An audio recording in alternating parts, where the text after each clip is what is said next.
Star Wars Medstar 1. Médicos de guerra. Escrito por Michael Reeves y Steve Perry.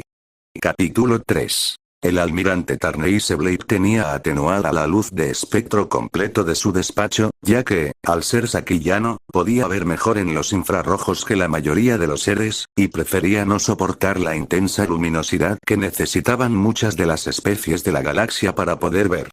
Casi todos los seres se consideraban iluminados en mayor o menor medida, pero para quienes podían ver las cosas como realmente eran, el resto de la población galáctica iba a tientas por la vida. Por desgracia, los que podían ver solían estar disminuidos por la ceguera de las masas. Blade frunció el ceño. Sabía que era uno de los mejores almirantes de toda la República. Inteligente, hábil y competente. De haberse dado las circunstancias propicias, podría haber ascendido sin problemas a la cima de la cadena de mando del ejército en poco tiempo.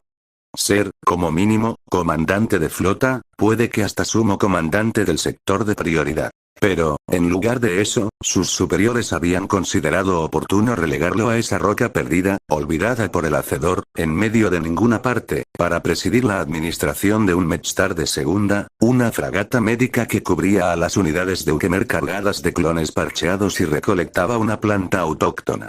Temió por la estabilidad de un sistema capaz de tomar decisiones tan mal tomadas. Blade se levantó y se acercó al enorme ventanal de transpariacero. Drongar ocupaba un cuarto del firmamento que tenía bajo él. El planeta parecía vil y pestilente incluso desde esa órbita elevada. Sabía que, desde la superficie, el cielo tenía un tono parduzco y enfermizo debido a las nubes de esporas que flotaban constantemente por la atmósfera superior y a la vegetación desenfrenada y casi virulenta que lo cubría todo. Se estremeció y se frotó los brazos. Su piel era del color y la textura del bronce oscuro y pulido, lo cual no significaba que no sintiera el frío de vez en cuando. Aunque la temperatura estuviera graduada a unos cómodos 38 grados. Las únicas partes del planeta que le recordaban remotamente a las sábanas de su planeta natal, con sus vastas selvas y zonas húmedas casi continentales, eran los escasos parches aislados en los que crecía la bota. Ni siquiera podía verlos estando en órbita. Los campos más grandes se hallaban en Tanlasa, el mayor de los dos continentes del hemisferio sur. El frente Yaserak, única zona de conflicto activo que tenía de momento el planeta, estaba en la costa oeste de Tanlasa. Blade se alejó del puerto e hizo un gesto. Una representación holográfica apareció ante él, mostrando una imagen translúcida del planeta en rotación. Datos alfanuméricos caían en cascada a ambos lados de la imagen del globo. El almirante estudió las estadísticas. Se las sabía casi todas de memoria, pero a menudo se sentía obligado a repasarlas. De alguna forma, le era reconfortante conocer todo lo referente al planeta que le haría rico. Según el equipo explorador de Nikto que había descubierto el sistema unos 2 siglos antes, Drongar era un mundo relativamente joven con un radio de 6.259 kilómetros y una gravedad estándar de 1,2. Tenía 2 lunas pequeñas. Poco más que asteroides capturados, la verdad. En el sistema había 3 planetas más, gigantes gaseosos que orbitaban en las zonas externas, lo cual protegía a Drongar de impactos de meteoros y cometas. Drongar Prime era aproximadamente del tamaño de Coruscant Prime, pero mucho más cálida, lo cual explicaba la localización climática, casi tropical, en que se encontraba Drongar. Pero la falta de una luna que compensara su elipse implicaba que, en varios cientos de millones de años, Drongar sería una bola de nieve tan fría o más que Hot. Blade hizo otro gesto y el holo se desvaneció. Pensó en Saki, su planeta natal.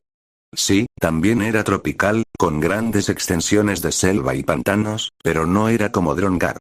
Ni siquiera Neimoidia y Saki juntos rivalizaban con Drongar en fetidez y ruido. Saki también tenía bosques, sábanas, lagos, pero, al contrario que Drongar, tenía un eje estable, anclado por la gravedad de una única luna enorme. Por tanto, los cambios de estación en Saki eran suaves, el aire era dulce y la caza era abundante. Saki Prime era una vieja estrella de espectro virado al rojo. Desde la superficie del planeta parecía una joya de arrebatado color escarlata colgando en el azul del cielo. Blade había oído decir alguna vez que los saquillanos eran demasiado insulares, que tendían a quedarse en su planeta en lugar de aventurarse por la galaxia a jugar con los mayores. Él nunca respondía a semejantes acusaciones. Estaba seguro de que si la mayoría de los seres que afirmaban esas cosas pudiera pasar un día en Saki, entenderían por qué sus pobladores eran tan reacios a marcharse. Sí, él se había ido, pero solo porque las circunstancias le obligaron a buscar fortuna en otros mundos. Su padre de clan, Tarnes Elian, había invertido mucho en operaciones de mercado negro y contrabando, demasiado. Situ el Hot, un vigo de sol negro, había traicionado a Raylan, arruinando al clan Tarnes y obligando a Blade a buscar trabajo en el ejército de la República. Pero algún día regresaría. Eso jamás lo dudó. Y regresaría por la puerta grande. Los saquillanos eran una raza orgullosa de depredadores. Los antepasados de Blade eran legendarios cazadores. Su Montrael era ser tan leyenda como ellos. Blade se dejó de ensoñaciones. En ese momento no podía permitirse tal desconcentración. Debía tomar una decisión que podría determinar el resto de su vida. Pero lo cierto es que solo había una opción. Si la República no podía o no quería reconocer sus habilidades, peor para la República, no para él. Después de todo, siempre había sabido que solo dependía de él poder salir de esa guerra siendo más sabio, y más rico. Mucho más rico. Si reunía los créditos suficientes, Blade podría reclamar las posesiones del clan. Ya era tarde para llevar a cabo su pospuesta venganza contra Shiltu. El viejo corrupto había muerto 10 años antes por hemorragia celular masiva, una especie de embolia corporal completa que había acabado con la vida del Hot de un modo mucho menos doloroso y prolongado de lo que le habría gustado a Blade. Pero resultaba bueno no tener esa tentación. Sabía que la venganza era un lujo caro y peligroso. Retirarse de la guerra como un hombre rico sería la mejor venganza contra un estamento militar demasiado imbécil para darse cuenta de lo valioso que era él. Si Filba seguía portándose. Blade no era ajeno a la enorme ironía que suponía tener que confiar en otro Hot para volver a tratar con Sol Negro. Era arriesgado, muy arriesgado.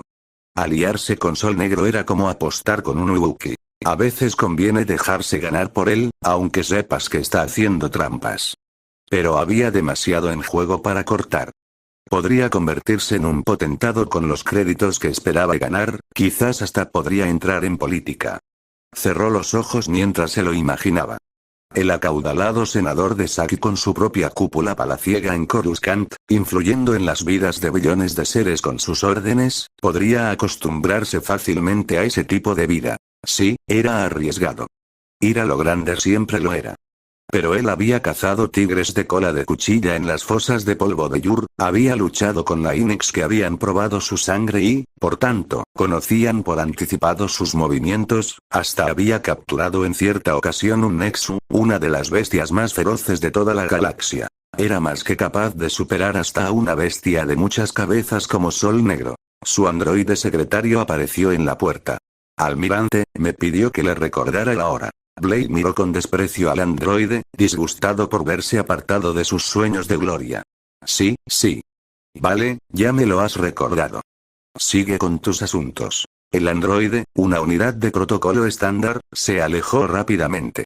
Sabía que no le convenía rezagarse cuando Blade le decía que se marchara. El almirante contempló su escritorio y la montaña de papeles y datapad que reposaban allí, y puso manos a la obra. Más le valía tener la mente despejada, alejada de cuestiones triviales, para concentrarse en sus planes. Tenía que conseguir que todo fuera como la seda. En ese momento había demasiado en juego como para cometer errores. Blade pensó en los miles de millones de créditos que sacaría del plan del Hot. Esos miles de millones le servirían de pasaporte a un ático en una de las monadas del prestigioso cinturón ecuatorial de Coruscant, además de sirvientes que atendieran a cada uno de sus caprichos. Allí tenía los medios para conseguirlo. Solo debía ser lo bastante valiente para aprovechar la oportunidad. Dendur entró bamboleándose en la cantina. No era un movimiento pronunciado, pero era un suyustano que llegaba al pecho a la mayoría de los clientes del lugar y solo pesaba la mitad que ellos. Era comprensible que las conversaciones no se interrumpieran por él, y que nadie notara su presencia. Tampoco le quitaba el sueño. Lo que sí le costaba soportar eran las luces y el ruido. Había globos fluorescentes en cada mesa, y una unidad cuadrofónica cerca de la puerta que emitía un sonido demasiado alto, retumbante y sincopado que algunos daban por llamar música en esos días. Pero qué sorpresa, se dijo. Una cantina ruidosa. ¿Quién iba a suponerlo? Pero que el hecho no fuera algo extraordinario no lo hacía menos desagradable. Además del estruendo procedente de los altavoces estaban los parroquianos. Casi todos eran militares y hablaban a gritos, lo que solo aumentaba la cacofonía. Como todos los suyustanos, que habían evolucionado a partir de una vida subterránea, Den tenía los ojos relativamente grandes y unos oídos muy sensibles comparados con los del resto de los seres. Llevaba unas gafas reductoras polarizadas y unos amortiguadores sónicos, pero, aún así, acabaría con un galopante dolor de cabeza si se quedaba allí demasiado tiempo. Pero era periodista, y en sitios como aquel era donde uno podía enterarse de las noticias más interesantes. Siempre que uno pudiera escuchar algo en aquel antro. Se dirigió hacia la barra, subiendo por la rampa diseñada para especies de menor estatura o carentes de piernas, consiguiendo así ponerse a la altura del barman, al que indicó que se acercara. El camarero, un flemático hortolano, se aproximó. Miró a Den sin hablar, al menos sin decir nada que Den pudiera oír. La mayoría de los hortolanos hablaban en frecuencias demasiado elevadas o demasiado bajas. Ni siquiera los oídos del suyustano, tan sensibles, eran tan agudos como los oídos de pelusilla azul que lucía el hortolano. Den estaba seguro de que el grueso alienígena de morro largo llevaba amortiguadores sónicos como él, puede que hasta mejores que los suyos. Afortunadamente, los amortiguadores realizaban un bloqueo selectivo. O eso o el hortolano era muy bueno leyendo los labios, porque cuando Den dijo «reventador Banta», el barman se puso a verter líquidos en un vaso, mezclando una sustancia arremolinada de color naranja azulado.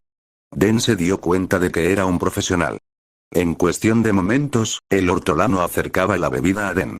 «Te lo anoto», dijo el barman con una voz grave y profunda. Den asintió. Dio un trago largo y lento. Ah. La primera bebida del día era la mejor. Después de unas cuantas, ya no se saborean. Dio los tragos suficientes como para apagar la luz ambiente, y echó un vistazo a su alrededor. Lo primero que hacía un buen reportero al llegar a un nuevo planeta era irse a los garitos de mala muerte. En las cantinas se encontraba más información que en cualquier otro sitio. Esta no era gran cosa, apenas una maltrecha construcción de espuma moldeada en medio de un pantano, casi todo el planeta parecía selva o pantano, según pudo apreciar desde la nave, montada para servir a las tropas clon, a los soldados y al personal de apoyo.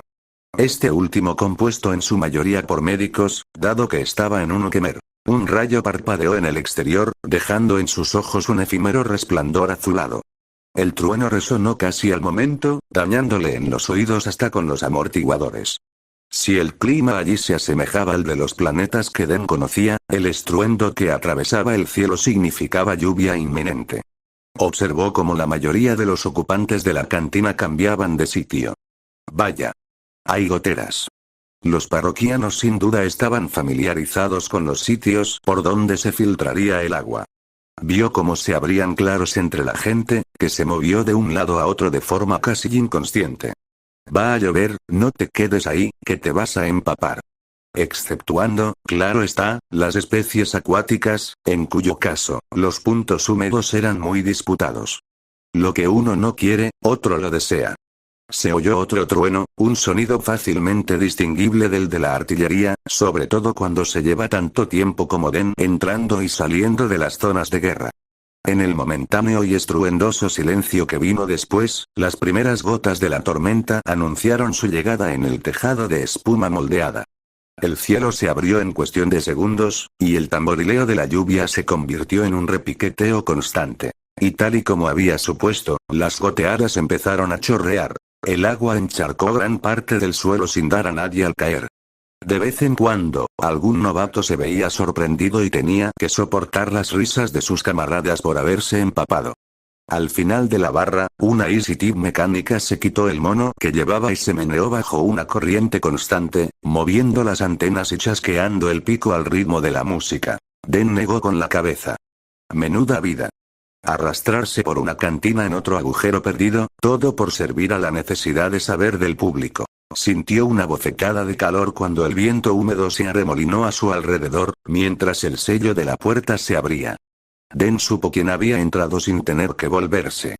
Lo adivinó por el olor a hot mojado que se extendió de repente por toda la estancia. El hot se meneó, ignorando las miradas de asco y las exclamaciones de la gente a la que salpicaba, y se arrastró hacia la barra. Se detuvo junto a Den. El suyustano apuró su bebida y se tomó un momento para calmarse antes de mirar al hot. Silva, dijo. ¿Qué te cuentas? El hot no parecía sorprendido de verlo allí. Sin duda le habían notificado la llegada del periodista.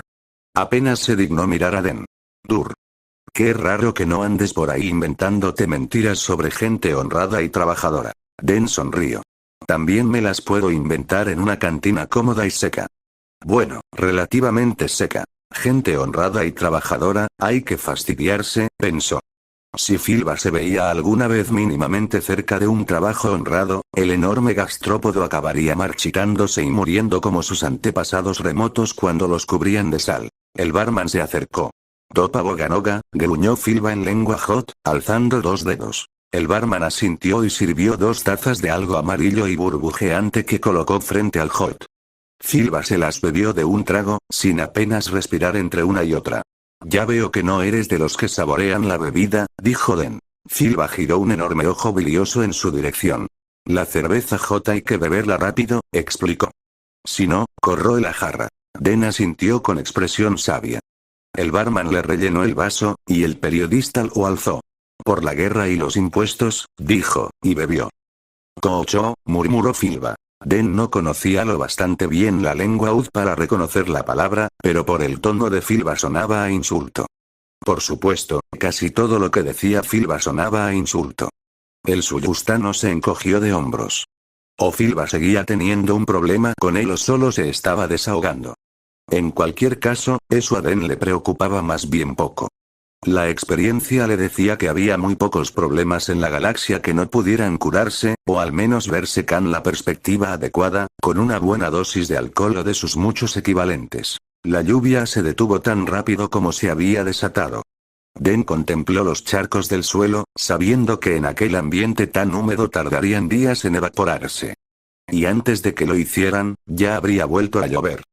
Preguntó a un botano que estaba apoyado en la barra, a unos pocos metros. ¿Por qué no le pones un campo al techo de este sitio, para que al menos esté seco?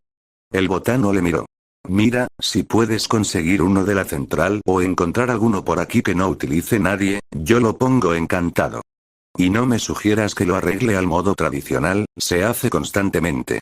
En cuanto conseguimos parchear un agujero, las esporas abren otro abocados. Den se encogió otra vez de hombros, con la sensación de que lo haría a menudo en Drongar, y volvió a concentrarse en la bebida. Pero antes de poder dedicarle la atención que se merecía, vio a unos metros un grupo sentado en una mesa. Eran 4. 2 machos y 2 hembras. Uno de los machos era un Zabrak, los demás eran humanos. Den puso una mueca de desagrado. Pese a que intentaba ser tolerante y abierto de mente, debía admitir que no le agradaban mucho los humanos. Tendían a ser más ruidosos que las demás especies, y siempre había un humano enredado cuando se desataba una pelea en un sitio así. Recordaba una ocasión, en Rudrid, en la que pestañeó. Una de las hembras humanas llevaba el atuendo propio de un Jedi. No cabía duda. El hábito oscuro con capucha, el sable láser colgando del cinto y, sobre todo, algo tan indefinible como innegable en su forma de comportarse. Todas esas cosas la identificaban, como si tuviera un holoneón sobre la cabeza, con la palabra Jedi. La orden había estado muy presente en las holonoticias de los últimos días, pensó Den. Sintió como se le aceleraba el pulso mientras pensaba en las posibles implicaciones de su presencia en Drongar. Quizá tuviera algo que ver con la bota.